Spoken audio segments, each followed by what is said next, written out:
നമസ്തേ. കേൾവിയെക്കുറിച്ച് പറയുമ്പോൾ മൗനത്തെക്കുറിച്ച് ഒരൽപ്പം വാചാലമാകാതെ വയ്യ. വചനം ജഡമായതിനെ കൊണ്ടാടുന്ന കാലത്ത് നമ്മുടെ വാക്കുകൾ, അത് പറയുന്നതായാലും കേൾക്കുന്നതായാലും നല്ല ശ്രദ്ധ അർഹിക്കുന്നുണ്ട്. നോക്കുക, ലിസൺ എന്ന വാക്കും സൈലന്റ് എന്ന വാക്കും തമ്മിലുള്ള അടുപ്പം അതിലെ അക്ഷരങ്ങളൊന്നാണ്.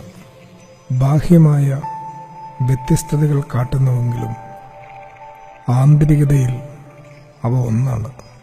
മിണ്ടാതെ ഇരിക്കാതെ എങ്ങനെയാണ് കേൾക്കാനാവുക? ദൈവത്തെയും മനുഷ്യരെയും.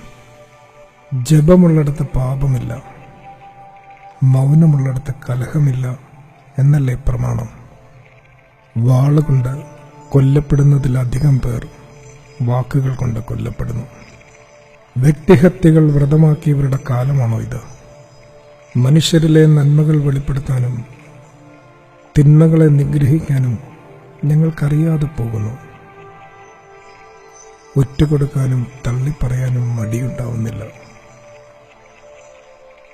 ദൈവമേ, എൻ്റെ വായിൽ നിന്ന് വരുന്ന വീൺവാക്കുകളും അസത്യങ്ങളും പരനിന്ദകളും കുറ്റാരോപണങ്ങളും മുൻവിധികളുമെല്ലാം എന്നെ ഭയപ്പെടുത്തുന്നു. എൻ്റെ സ്വരത്തിന് പരീശന്മാരുടെ പുളിപ്പുള്ളതുപോലെ സഹോദരനെ മൂഢ എന്നും നിസ്സാര എന്നും വിളിക്കരുത് എന്ന് നീ പറഞ്ഞത് സൗകര്യപൂർവ്വം മറക്കുന്നു. ശരിക്കും നാം ക്രിസ്തുവിൽ നിന്ന് വല്ലാതെ അകലെയായതുപോലെ.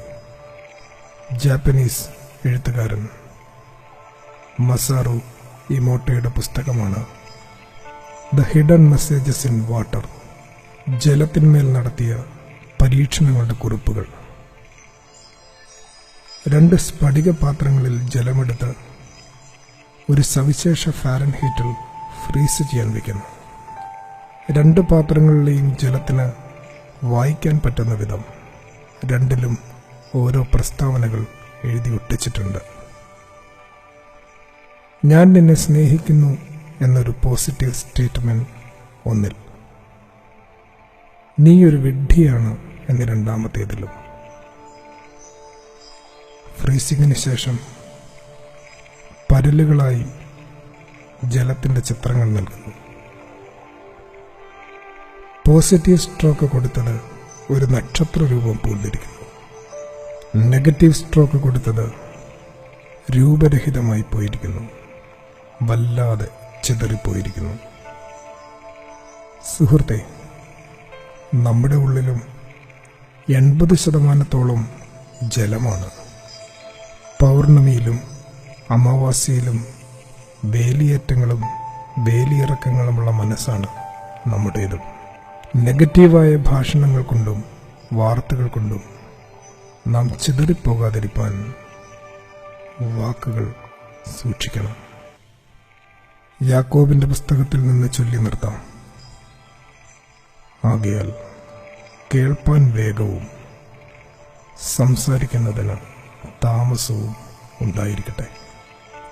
ആദരവോടെ സഖേർ.